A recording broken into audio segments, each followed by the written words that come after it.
അമേരിക്കയെയും ഇസ്രായേലിനെയും ആശങ്കയിലാഴ്ത്തി ഇറാനുമായി ആണവ സഹകരണം വർദ്ധിപ്പിക്കാൻ റഷ്യ നീക്കം തുടങ്ങി. ഹമാസ് തലവന്റെ കൊലപാതകത്തിൽ പ്രതിഷേധിച്ച് ഇസ്രായേലിനെതിരെ പ്രതികാരം ചെയ്യുമെന്ന് ഇറാൻ പ്രഖ്യാപിച്ചിരിക്കെ തന്നെയാണ് റഷ്യ ഇറാനുമായി ബന്ധം ശക്തമാക്കുമെന്ന പ്രഖ്യാപനം നടത്തിയിരിക്കുന്നത്. പരസ്പര ബന്ധവും സഹകരണവും ഊട്ടിയുറപ്പിക്കുന്നതിനായി മോസ്കോയും ഇറാനും തമ്മിൽ സമീപഭാവിയിൽ തന്നെ സമഗ്രമായ അന്തർ സംസ്ഥാന കരാറിന്റെ പ്രവർത്തനങ്ങൾ പൂർത്തിയാക്കുമെന്നാണ് റഷ്യൻ വിദേശകാര്യമന്ത്രി സെർജി ലാവ്റോവ് വ്യക്തമാക്കിയിരിക്കുന്നത്. ഇരു രാജ്യങ്ങളും തമ്മിലുള്ള ബന്ധം അതിവേഗം വികസിപ്പിച്ചുകൊണ്ടിരിക്കുകയാണെന്നും നിലവിൽ ധാരാളം ഉഭയകക്ഷി പദ്ധതികളും ഇരു രാജ്യങ്ങൾക്കിടയിൽ നടക്കുന്നുണ്ടെന്നും ലാവ്റോവ് വ്യക്തമാക്കിയിട്ടുണ്ട്. മോസ്കോയിൽ നടന്ന സ്റ്റേറ്റ് ഇൻസ്റ്റിറ്റ്യൂട്ട് ഓഫ് ഇന്റർനാഷണൽ റിലേഷൻസിലാണ് പുതിയ ഇറാൻ റഷ്യ പങ്കാളിത്തത്തിനിടെ കുറച്ചു റഷ്യൻ വിദേശകാര്യമന്ത്രി വെളിപ്പെടുത്തൽ നടത്തിയിരിക്കുന്നത്. പരസ്പര ബന്ധം ഊട്ടിയുറപ്പിക്കുന്നതിനായുള്ള കരാറിന്റെ അന്തിമഘട്ടത്തിലാണ് ഇരു രാജ്യങ്ങളും നിലവിലുള്ളത്. ഇത് ഇറാനിയൻ നേതൃത്വവുമായുള്ള സുപ്രധാന ചുവടുവെപ്പായിരിക്കുമെന്നുള്ള സൂചനയും റഷ്യൻ മന്ത്രി നൽകുന്നുണ്ട്.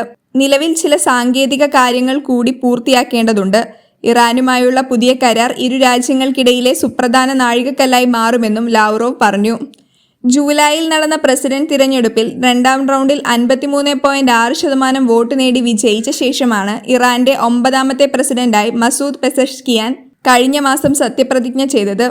മെയ് മാസത്തിൽ നടന്ന ഹെലികോപ്റ്റർ അപകടത്തിൽ മുൻ പ്രസിഡന്റ് ഇബ്രാഹിം റെയ്സിയുടെ മരണത്തെ തുടർന്നാണ് ഇറാനിൽ വീണ്ടും പ്രസിഡന്റ് തിരഞ്ഞെടുപ്പ് നടന്നിരിക്കുന്നത്. പരിഷ്കരണവാദി നേതാവ് മസൂദ് പെസഷ്കിയാന്റെ അധികാരത്തിൽ വന്നതിനുശേഷം മൂല്യമുള്ള തന്ത്രപരമായ പങ്കാളി എന്ന് റഷ്യയെ വിശേഷിപ്പിക്കുകയും മോസ്കോയുമായുള്ള ബന്ധം കൂടുതൽ ശക്തിപ്പെടുത്തുമെന്ന് പ്രതിജ്ഞയെടുക്കുകയും ചെയ്തിരുന്നു. ഇരു രാജ്യങ്ങളുടെയും സംയുക്ത പദ്ധതികളെക്കുറിച്ച് സംസാരിക്കവേ ഇറാനിയൻ വിദേശകാര്യമന്ത്രി ലാവ്റോവ് പ്രധാന ലോജിസ്റ്റിക്സ് ഇടനാഴികളെക്കുറിച്ചും പരാമർശം നടത്തിയിട്ടുണ്ട്.